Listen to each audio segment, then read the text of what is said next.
ladies and gentlemen, and welcome back to the world of V-Gaming Junkie News. The Dross was captured in a small ball by an equally small child, so there's nothing but pure gaming-related meaty news.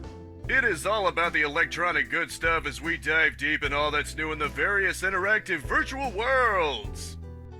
We start out with Activision Blizzard being sued by New York City, specifically the employees' retirement system. According to GameSpot, they aren't necessarily seeking money from this suit, however. Rather, they want all information relating to the Microsoft buyout and any other offers they might have gotten. They demand Activision to, quote, open their books and potentially expose wrongdoing. Activision, for their part, disagrees and plans to argue their case in court. With all the stuff currently happening to Activision, like their accusations of wrongdoings, this probably isn't helping things too much. It's expected that Microsoft will succeed in buying them, but it sounds like it's going to have one bumpy road along the way. Either way, though, these hurdles are proving pretty interesting, and I can't wait to see what twists and turns this little tale has in store next. Activision isn't the only one getting sued either. Square Enix is receiving their own from Balan Wonderland's director Yuji Naka. It seems he was removed as the director before the game released. According to Yuji, this stems mainly from a disagreement regarding the game's music. He felt that using a piano arrangement of the game's music in a promo was wrong and turned the composer into, quote, a ghostwriter. It seems there was also some friction due to Yuji wanting to hold off on the demo's release in order to fix some bugs. He argues that being able to improve a game until the very end is very important and used Sonic the Hedgehog 2 as an example. Honestly, with how many games release in broken states to be patched up later, I can completely agree with this sentiment. He regrets that it was released in an incomplete state, but is grateful that he can at least speak publicly about the fiasco. So, Call of Duty Modern Warfare 2 was officially announced. Probably not much of a surprise given the modern game culture of remakes, reimaginings, reboots, or just spruced up ports.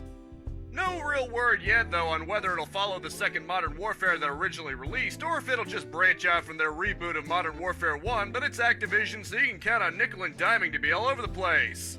Again, I don't like being cynical, but this game industry sort of requires me to be. Although, as Game Informer points out, it's interesting that this is not only in the middle of lawsuits, but being potentially bought out by Microsoft. Who knows what effect it could possibly have on it? Maybe it'll pass by PlayStation systems, or maybe this will change absolutely nothing. Either way, there it is for all of you that are interested. Not gonna lie, I'm not so much interested myself, although maybe I should play the original trilogy one of these decades. Other than a little of the first one anyway. In other news, Activision found a new way to deal with cheaters, a reverse invisibility cloak. What I mean by that is that legitimate players will be completely invisible to them. The only ones they'll be able to see are other people their systems caught trying to cheat. Legitimate players, of course, can see the cheaters and dish out some well-deserved justice. Apparently they did something like this before, and it prevented cheaters from doing meaningful damage to legitimate players. As long as it's sharp enough to really detect all methods and not really have any false positives, such as identifying recording software as a cheat or anything like that, it'll do. I love it when devs are creative like this and don't just reach for that ban hammer. Humiliating them is so much more entertaining. In yet another news story involving courtroom drama, a court dismisses Bungie's copyright infringement claim against Aim Junkies. According to GameIndustry.biz, it was determined that Bungie failed to adequately prove the Aim Junkies were copies of their work. While Bungie argues, and not without merit, that cheating software can damage their bottom line, that doesn't constitute copyright infringement. The judge determined that there was not enough to explain how it constitutes an unauthorized copy. I guess Destiny 2's cheaters are free to cheat another day. Maybe Bungie ought to take a page from Activision and just humiliate them instead. Although I'm gonna say this up front, I do not endorse cheating with Aimbots. That is seriously uncool to do that in a multiplayer game. That being said, claiming it's a violation of copyright is a little iffy too, since that easily can be used as a justification for claiming that many things are copyright violations. For instance, the far less gray area of Let's Play commentary videos, and I'm not just saying that because I do them myself, shameless self-promotion. But yeah, as uncool as it is to cheat in an online game, abusing the copyright system is also pretty freaking uncool. And so Elden Ring is coming to the Game Boy. Yes, I do mean actual hardware, but obviously not in any official capacity, as a Reddit user named Shintendo announced the intentions. Apparently it includes the starting area and the first boss. Shintendo intends to finish the Limgrave area by the end of May and is using a program called GB Studio to do it. As GameSpot points out, it's very reminiscent of the efforts to remake Bloodborne to PS1 graphics. I look forward to seeing how such a vast open-world game could translate to the tiny Game Boy, but if anyone's up to the task, it's fan game developers. In many ways, demakes are trickier than remakes since it requires optimizing. The ones that can actually do justice to the gameplay are the ones that really stick out. I'm looking forward to seeing how intact this one proves to be, especially since it's aiming for actual Game Boy hardware.